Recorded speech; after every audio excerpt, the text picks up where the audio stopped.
আছেন সবাই? আশা করি সবাই খুব ভালো আছেন। সেইনার হেসেলে আপনাদের সবাইকে স্বাগত। শীতকাল তো এসেই গেছে বন্ধুরা, আর বাজারে এখন বেশ টাটকা টাটকা গাজর পাওয়া যাচ্ছে।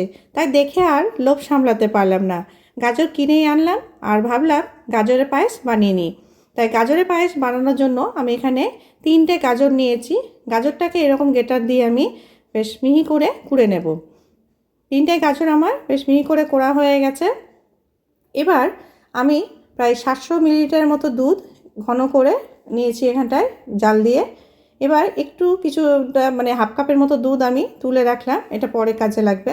এবার কড়াইয়ে গরম হয়ে গেলে আমি 1 চামচ এর মধ্যে ঘি দিয়ে দিচ্ছি। ঘিটা মেল্ট হয়ে গেলে আমি যে কুড়ে রেখেছি গাজরগুলো, সেই গাজরটা আমি এর মধ্যে দিয়ে দিচ্ছি। গাজরগুলোকে আমি ঘিয়ে দিয়ে বেশ একটু ভেজে নেব, যতক্ষণে গাজরের কালারটা চেঞ্জ না হয়। বেশ ভালো করে আমি ভেজে নেব, একটু শুকিয়ে আসবে গাজরটা। এবার আমি এর মধ্যে সেই যে দুধ ঘন করে রেখেছিলাম, দুধটা আমি এর মধ্যে ঢেলে দিলাম। এবার দুধটা দিয়ে এটাকে আমি ফুটতে দেব কিছুক্ষণ, একটু কম আঁচে ফুটিয়ে রাখবো।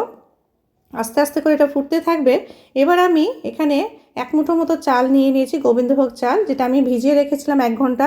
ভিজিয়ে রাখার পর আবার এটাকে আমি ছেঁকে নিয়েছি বেশ ভালো করে। এবার 2 চামচ মতো এখানে চাল আমি একটু তুলে রাখলাম, আর বাকি চালটা আমি এর মধ্যে দিয়ে দেব দুধের মধ্যে।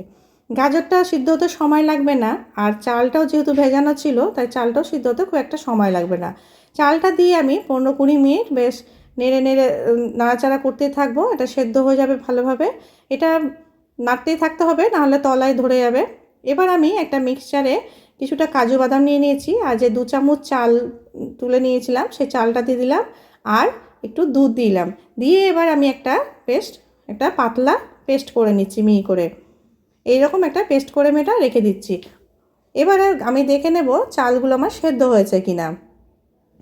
একটা চাল হাতে নিয়ে আমি চেপে দেখে নেব। যদি দানা দানা হয়ে থাকে তাহলে ভাববেন যে আরেকটু সেদ্ধ হতে হবে। আর যদি বেশ হাতে এইভাবে মিহি করে পিষে যায়, তাহলে দেখবেন একদম হয়ে গেছে। চালটা আমার সেদ্ধ হয়ে গেছে, তাই আমি এবার চিনি দিয়ে দেবো। চিনিটা প্রথমে কোনো সময় দেওয়া যাবে না, পায়েস করতে গেলে সবসময় চিনি পরে দিতে হয়, নাহলে চাল সেদ্ধ হয় না। এইবার আমি এখানে 3 চামচ, একটু বড় চামচে 3 চামচ চিনি দিয়েছি। আপনারা যতটা মিষ্টি খান সেই অনুযায়ী দেবেন। এবার কাজু আর ওই চালটা যে আমি পেস্ট করে রেখেছিলাম দুধ দিয়ে, সেটা আমি এর মধ্যে দিয়ে দিলাম। যখন হয়ে আসবে তার কিছুক্ষণ আগেই এই পেস্টটা দেবেন, নাহলে আগে দেওয়া যাবে না। আর একটু আমি এলাচের গুঁড়ো একটু ওপর থেকে ছড়িয়ে দিলাম। এবার আমি এটাকে একটু নেড়ে চেড়ে নামিয়ে নেব, বেশিক্ষণ আর রাখবো না। আমি যে কোনো মিষ্টি খাবারে একটু সামান্য নুন দিতে পছন্দ করি, তাই আমি 1 চিমটে নুন আবার একটু দিয়ে দিচ্ছি। এতে কি হয়, টেস্টটা আরও বেড়ে যায়। আমি জাস্ট 1 চিমটে একটু নুন দিয়েছি, দিয়ে আমি বেশ ভালো করে মিশিয়ে নিলাম। এবার আমি গ্যাসের ফ্লেমটা বন্ধ করে দেবো। আমার রেডি হয়ে গেছে গাজরের পায়েস। আপনারা তো গাজরের হালুয়া অনেক খেয়েছেন, একবার হলেও এইরকম একটা বানিয়ে দেখুন। দেখুন কি সুন্দর ক্রিম টাইপের হয়েছে, দুর্দান্ত হয় খেতে। আপনারা অবশ্যই আমার রেসিপিটা ট্রাই করুন, দেখে নিয়েছেন। আর রেসিপিটি যদি ভালো লাগে তাহলে লাইক, শেয়ার, সাবস্ক্রাইব করতে ভুলবেন না। ভালো থাকবেন বন্ধুরা, ধন্যবাদ।